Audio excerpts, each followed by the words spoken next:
The demand for virtual tours is continually growing, and in this video I'm going to give you 14 top shooting tips to help you get started. I'll be using the Ricoh Theta Z1 in this video, but these tips apply to any all-in-one 360 camera, so let's get straight to it. Don't use auto settings to capture your tour, because auto settings on any camera will make decisions based on averages. So you're going to have highlights in your shots that are overexposed, and you'll have dark areas on your shots that are underexposed. To shoot the best images for your virtual tours and to give you maximum flexibility in the edit, shoot in HDR or RAW. These settings will allow you to recover overexposed windows and bring out more detail in the dark shadows. Make sure you are hidden in your photos. To do this, you can either use the timer or use the mobile app as a remote to trigger the shutter. Either way, make sure you are well clear of the camera, and if you can see the camera, then the camera will be able to see you. Make sure that your prompt sounds are turned on, because this will be a good indication that the camera has completed taking the photo. And if you can't hear the sound of your camera, then just make sure you allow enough time before you go back in the room. For exterior 360 photos, don't take any chances with the wind blowing over your camera. Take a larger base tripod, take a counterweight, an ankle weight, a dumbbell weight, anything to weigh the camera down. You can even crouch under the camera and hold on to your monopod and delete yourself later in the edit. Use a monopod that goes to eye level so that your tour is viewed at a natural angle. Lower angle shots in particular feel really odd for the viewer and gives them a dog's point of view of the space. It's really important that you don't compromise on your choice of monopod. I now have two monopods that go to eye level,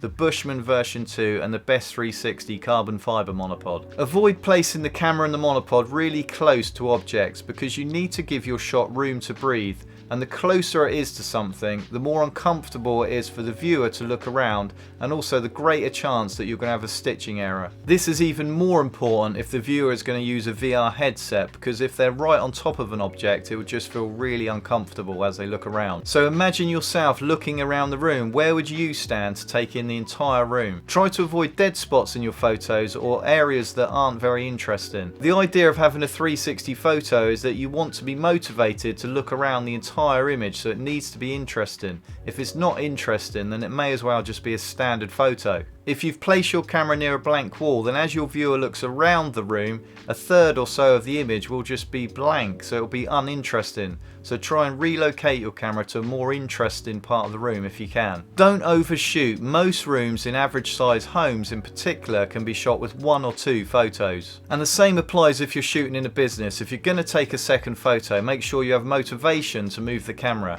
So the second image needs to tell more of the story, it needs to show more of the area and more about the business. If a second photo isn't going to move the story on and isn't going to tell you any more, then don't take it or don't use it in the final tour. Make sure the area you're filming in is tidy. Now this may sound really obvious, but 360 takes tidiness to a whole new level, because it can see everything around you. Stand where you're going to place the camera, and if you can see it, then the camera will as well. Be a perfectionist. Tidy, straighten curtains, plump up cushions, put things away, reorder things so the photo looks the best that it can. And if there's a window or a glass door, make sure everything is tidy that you can see through it as well. Open up the curtains and the blinds and turn on all the lights. Not only will this give you as much light to work with as possible, the mixture of light also adds more interest to your photos. Plan your shoot. If it's a working business with staff or customers, when is it quiet? Where is the sun? When does it hit certain windows? When does the sun set? How much time are you allowed to be there? Try and answer all of these questions and try and recce the location before you shoot if there's time. Once you've finished shooting your virtual tour, then do a video walkthrough of the location so that you can remember which rooms lead to which. It only takes 5 minutes to do this, and although you will remember most of the time, there will be occasions when you shoot 20 or 30 photos in a day,